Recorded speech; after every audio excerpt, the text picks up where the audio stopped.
Donc déjà, bonjour et bienvenue à ce webinaire qui va vous présenter les évolutions de TRACAD qui ont été intégrées pendant le premier trimestre de 2022. Aujourd'hui, ce que je vais vous présenter, ce ne sont pas toutes les évolutions qui ont été faites, mais vous pouvez toujours accéder aux différentes évolutions qui sont faites pendant l'année via l'outil de communication qui est intégré à l'intérieur de TRACAD. Je vous montrerai comment y accéder pendant la démo. Tout d'abord, je vais me présenter. Donc, je m'appelle Emilien Roux, je suis directeur de produit chez TRACAD. Avant cela, j'ai eu le poste de directeur IT, ce qui fait que j'ai une vision à la fois technique et fonctionnelle de l'outil.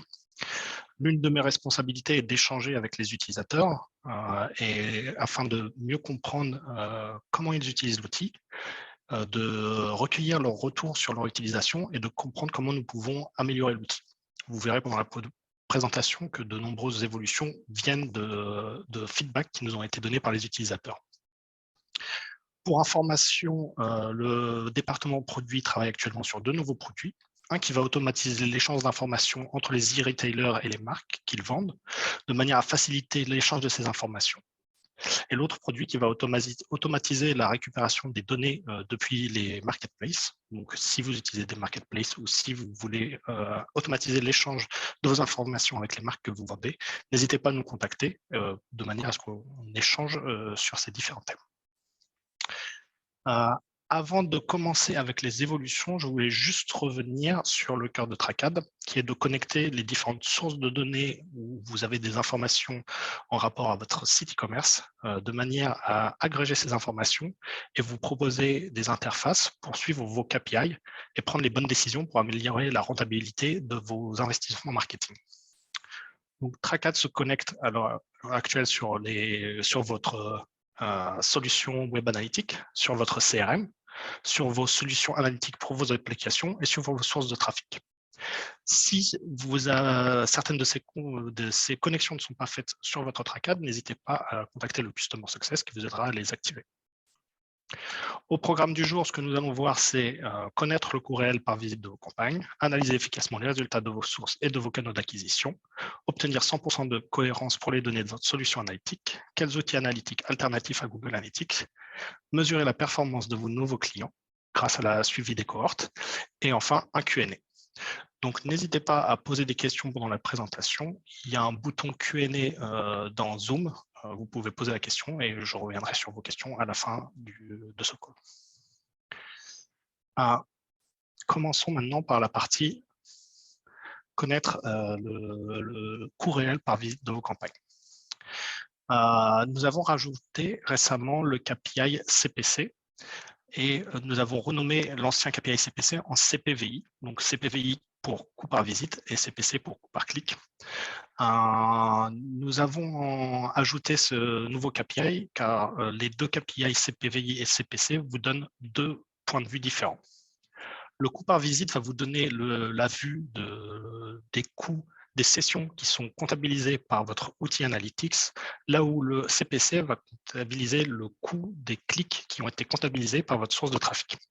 Ce qu'il faut voir, c'est que très souvent, le nombre de visites et le nombre de clics vont être différents. Et il peut y avoir plusieurs raisons à ça. Cela peut venir d'UTM mal configuré, de pages qui sont inexistantes, d'un utilisateur qui va fermer sa page avant que le site se charge, ou alors de quelqu'un qui a sauvegardé un lien avec les UTM encore dedans et qui donc va venir sur le site sans passer par la source de trafic. Il est donc toujours très intéressant de voir la différence qu'il y a entre vos visites et vos clics de manière à voir s'il y a un problème technique. En général, le pourcentage de click to visit se situe entre 80 et 120%.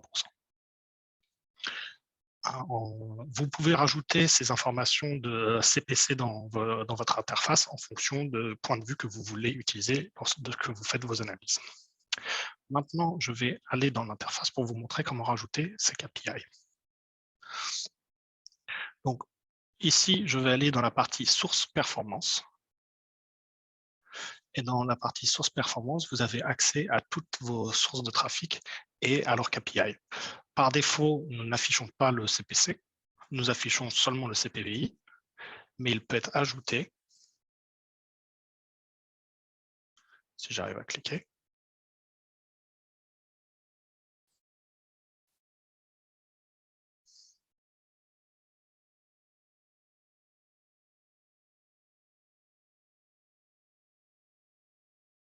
Pardon.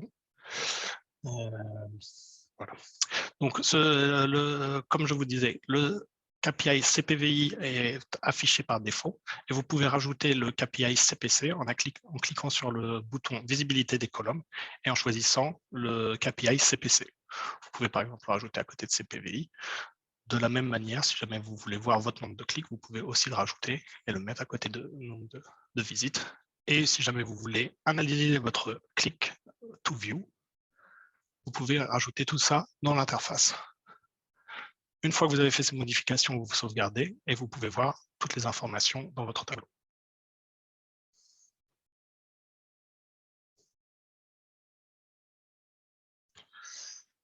Nous allons passer maintenant à la partie analyser efficacement les résultats de vos sources et de vos canaux d'acquisition.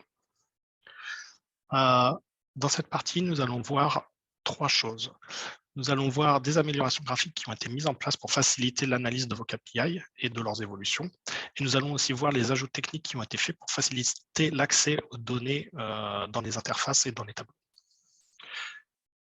Tout d'abord, dans les vues détaillées de canaux d'acquisition, de sources de trafic et d'UTM, nous avons ajouté un graphique qui vous permet de suivre un KPI sur la période qui a été sélectionnée. Vous pouvez choisir n'importe quel KPI. Il y a plus d'une cinquantaine de KPI qui peuvent être sélectionnés. Et vous pouvez aussi choisir le groupement que vous voulez, que ce soit une vue par jour, par semaine ou par mois. Dans la vue contribution, nous avons aussi ajouté une vue graphique qui permet de plus facilement trouver les informations sur la contribution de vos sources. Donc, grâce à ces graphiques, vous pouvez facilement voir quelles sont les contributions les plus amenées par certaines de vos sources. Enfin, dans la partie analyse des performances du TM, nous avons ajouté un filtre qui permet de choisir plusieurs sources de trafic, que ce soit par nom, que ce soit par groupe, par exemple par business model ou par groupe de trafic, par groupe de sources de trafic définies dans l'administration ou par canal d'acquisition. Et cette fonctionnalité vous permet de voir tous les UTM qui sont associés à ces différentes sources de trafic. Nous avons aussi ajouté un petit bouton ici qui permet de voir les UTM qui font plus de 50 caractères. Il faut savoir que par défaut, nous tronquons les UTM campagne qui font plus de 50 caractères de manière à ne pas faire une vue trop difficile dans ce tableau. Cependant, dans certains UTM, l'information la plus importante est à la fin, donc nous avons ajouté cette possibilité de pouvoir les voir en entier si jamais vous en avez besoin. Laissez-moi maintenant vous présenter comment aller voir ces informations dans l'interface. Donc pour la vue détaillée, nous allons aller sur une source de trafic. Et ici, vous pouvez voir que maintenant, nous avons un graphique qui permet de voir l'évolution ici du nombre de commandes de Facebook par jour. Vous pouvez facilement changer la façon dont ils sont groupés ou changer le KPI que vous voulez analyser. Par exemple, si je vais analyser mes coûts marketing et mettre à jour. Il est là de noter que lorsque vous comparez votre source à une autre source, vous pouvez utiliser ce même tableau. Donc, par exemple, si je compare Facebook à Facebook Retargeting, je peux voir le même tableau pour comparer l'évolution de ces deux sources de trafic par jour, par semaine, par mois. Et de la même façon, je peux choisir parmi les 50 KPI. Pour la vue graphique de la contribution, il vous suffit d'aller dans la vue contribution, de cliquer sur l'onglet vue graphique. Et ici, vous aurez une vue plus graphique qui peut être plus simple à lire qu'un tableau. Et dans cette vue, vous pouvez aussi choisir une façon de trier pour, par exemple, avoir d'abord les sources de trafic qui initient le plus de commandes. Donc, par exemple, ici, si je veux voir quelles sont les sources de trafic qui ont le plus grande initiation, je peux trouver que Google Display Network ou Facebook sont mes sources qui ont généré le plus d'initiation. De la même façon, vous pouvez analyser n'importe quelle participation. Enfin, dans la partie UTM, ici, ce qu'on va regarder, c'est le filtre. Donc, comme je vous disais, ici, vous pouvez choisir soit des groupes de sources, que ce soit par business model, par groupe, par canal, soit aller chercher les sources une par une, soit, si vous le souhaitez, vous pouvez rentrer le nom de la source et vous aurez les propositions de toutes les sources qui correspondent à ce que vous avez rentré. Vous pouvez ensuite ajouter toutes celles que vous voulez. Et en dessous, on peut voir que toutes les sources qui ont été sélectionnées sont affichées. Et ici, j'ai un UTM trop grand qui est tronqué. Si je clique, je peux maintenant voir mes noms en entier. Je peux aussi couper. J'en profite pour vous montrer où se trouve l'information sur les nouvelles versions de TrackAd. En haut à droite, dans le menu haut, si vous appuyez sur cette icône, vous pourrez voir toutes les nouveautés TrackAd. Donc, dès que nous avons une nouvelle version, nous publions les nouvelles fonctionnalités. Et de temps en temps, nous publions des informations sur des fonctionnalités déjà existantes ou des cas qui ont été implémentés avec d'autres utilisateurs. Ou nous vous demandons, nous vous posons des questions. N'hésitez pas à répondre. C'est toujours utile d'avoir des retours de nos utilisateurs.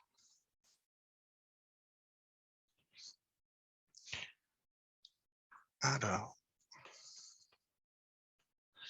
je vais revenir à ma présentation. Passons maintenant à la partie obtenir 100% de la cohérence pour les données de votre solution analytique. Donc, ce problème arrive très souvent récemment avec le besoin du consentement de l'utilisateur. Nous avons vu chez certains sites une perte de 30% des commandes dans la solution analytique à cause d'utilisateurs qui ne veulent pas être suivis et qui ne consentent pas aux cookies. Pour pallier à cette perte de données, nous avons mis en place différentes fonctionnalités. Tout d'abord, la possibilité de récupérer toutes vos données depuis votre CRM. Dans votre CRM, vous avez absolument toutes les données liées à vos commandes qui ont été générées sur votre site. Et à partir du moment où vous avez créé une connexion entre votre CRM et TrackAd, nous pourrons récupérer les informations des commandes qui ont été traquées par le site, par votre analytique, de manière à mettre à jour les données des commandes, que ce soit leur état, le prix final ou le type d'utilisateur. Mais nous pouvons aussi récupérer les commandes qui n'ont pas été traquées par votre outil analytique et les importer dans TrackAd. Nous avons déjà plusieurs connecteurs avec des CRM existants, tels que Salesforce, Shopify, Magento ou WShop. Si vous utilisez d'autres systèmes CRM, vous pouvez nous contacter afin que nous puissions regarder la faisabilité d'une connexion. Sinon, nous pouvons vous fournir des spécifications sur comment échanger des données via un flux XML ou via un flux CSV. Une fois cette connexion faite, nous avons deux possibilités pour récupérer les informations et associer les commandes à une source de trafic. La première est d'envoyer les informations sur la source du last click de la commande. Donc, si vous avez la possibilité, par exemple, de récupérer les UTM qui ont amené l'utilisateur pour la session où il a généré la commande, vous pouvez envoyer ces informations depuis votre CRM à TrackAd de manière à ce que TrackAd puisse automatiquement lier la commande à la source de trafic. Dans le cas où vous n'avez pas cette possibilité, vous pouvez aussi activer la répartition automatique des commandes importées. La répartition automatique fonctionne de la façon suivante. Tout d'abord, TrackAd va analyser le pourcentage de commandes qui ont été générées par les différentes sources de trafic sur la journée où nous faisons cette répartition. Ensuite, nous allons voir combien de commandes ont été comptabilisées comme importées. Nous allons appliquer ce pourcentage aux commandes importées, de manière à savoir combien de commandes nous allons réassocier à chaque source de trafic. Et ensuite, notre algorithme va prendre en compte les paniers moyens de chaque commande, de manière à réattribuer les commandes sur les différentes sources de trafic en essayant de changer le moins possible le panier moyen comptabilisé pour cette source de trafic. Si vous avez des questions sur cette mise en place, je vous invite à contacter notre Customer Success, aller sur l'email customer@trackad.ai ou vous pouvez directement le contacter dans le chat dans votre interface TrackAd. Quels outils analytiques alternatifs à Google Analytics? Donc, vous êtes, je pense que tout le monde sait qu'à l'heure actuelle, Google Analytics est sous les feux des projecteurs et que beaucoup sont en train de s'intéresser aux différentes outils analytics alternatifs. De notre côté, nous avançons avec différents utilisateurs de manière à intégrer les données de différents outils analytiques. Et ici, vous pouvez déjà voir ce que nous avons mis en place.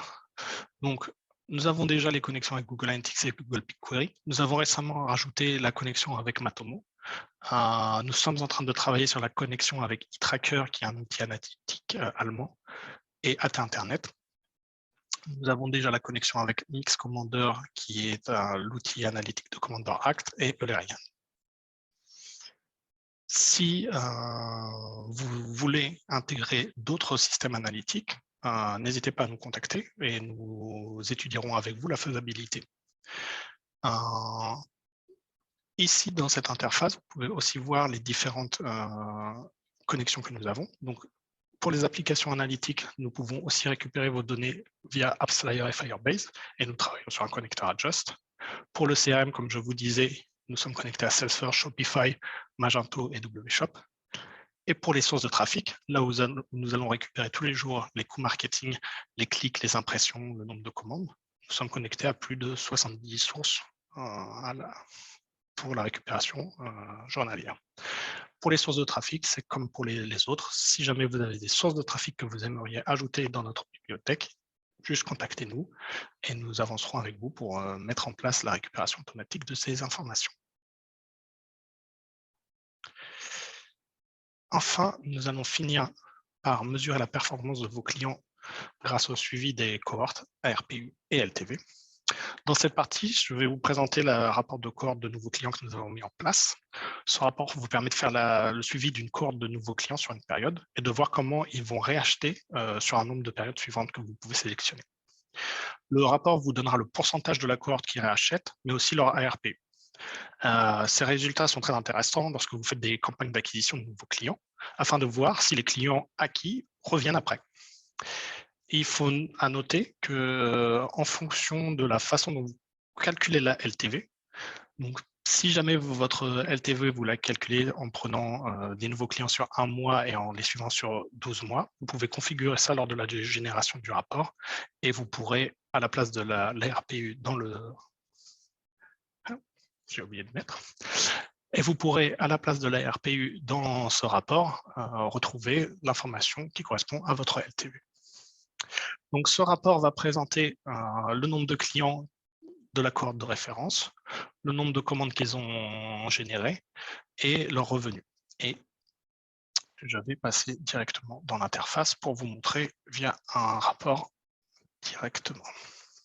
Hop.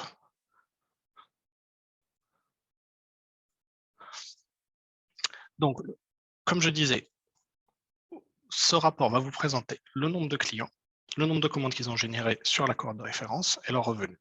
Il est à noter que le nombre de clients peut être inférieur au nombre de commandes, car le nombre de clients qui ont été comptabilisés comme nouveaux sur décembre peuvent déjà avoir réacheté sur décembre. Derrière, vous allez avoir les résultats de la période d'analyse globale, c'est-à-dire que dans mon cas, j'ai pris une cohorte de 1 mois et 5 périodes suivantes que j'analyse. Donc ici, je peux voir quels sont les clients qui vont racheter dans ma cohorte pour mes différentes sources de trafic, le nombre de commandes qui ont été générées, leur AOV et leur ARPU. À noter que vous pouvez aller plus loin dans l'analyse en regardant comment les utilisateurs sont revenus pour leur réachat. En ouvrant ici, vous pouvez voir, donc pour tous les nouveaux clients qui ont été amenés par Google Search générique, quelles sont les sources de trafic qui ont amené les nouvelles commandes. Ici, on peut voir par exemple qu'on va avoir du Google Search générique, du Google Search Prompt, du direct, donc des chiffres qui sont à peu près normaux pour des clients qui reviennent. Pour ceux qui utilisaient déjà ce rapport, vous pourrez remarquer que nous avons retiré toutes les lignes où il n'y avait que des zéros qui ne facilitaient pas la lecture. Donc le rapport est maintenant encore plus lisible qu'il l'était déjà. Pour générer ce rapport, c'est très simple. Il vous suffit d'aller dans la partie rapport, dans la partie génération, de choisir le rapport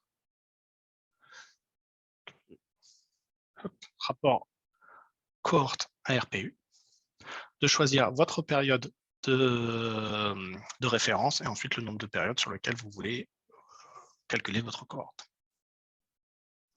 Une fois le bouton « Générer un rapport » cliqué, vous recevrez votre rapport par email ou vous pouvez le récupérer dans « Rapport généré ».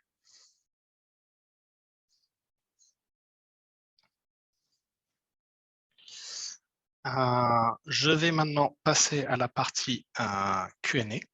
Donc, si vous n'avez pas encore posé vos questions, vous pouvez bien sûr les poser. Et alors, la première question, que veut dire ignorer les commandes importées dans la vue contribution? Oui, je vois. Dans la vue contribution, je vais retourner dans la vue contribution.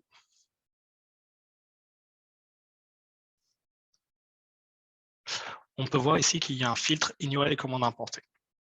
Ce qu'il faut savoir, c'est que lorsqu'on importe des commandes ou lorsqu'on les réattribue, on n'a pas de chemin de conversion complet. C'est-à-dire qu'on va avoir seulement un clic qui va être le dernier, ce qui fait que les données de ces commandes que nous avons importées peuvent biaiser l'analyse de la contribution.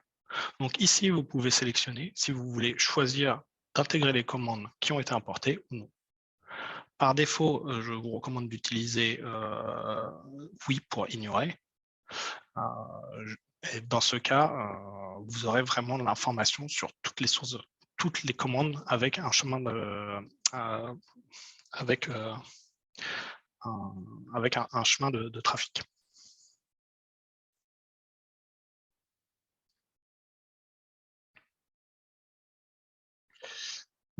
OK.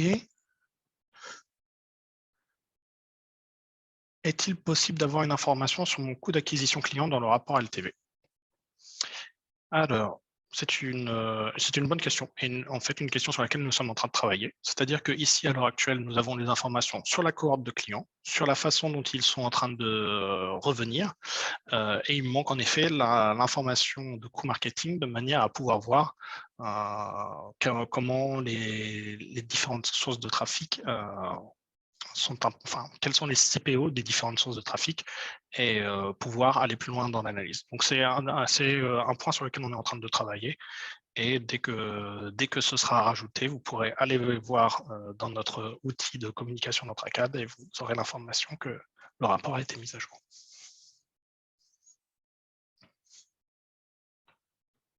OK, et une dernière question. Quelle solution analytique recommanderiez-vous pour remplacer GA? C'est une question difficile.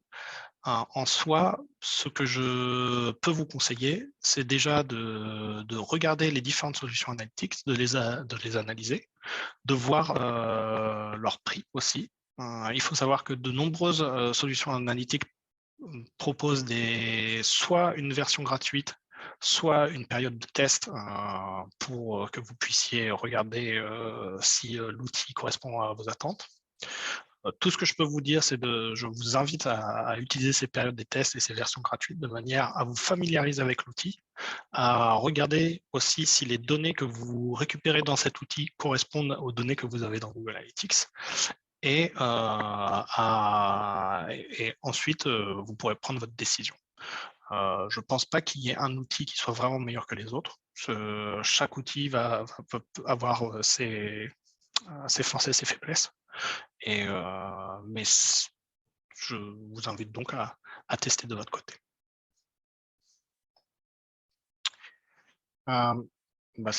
C'était la dernière question.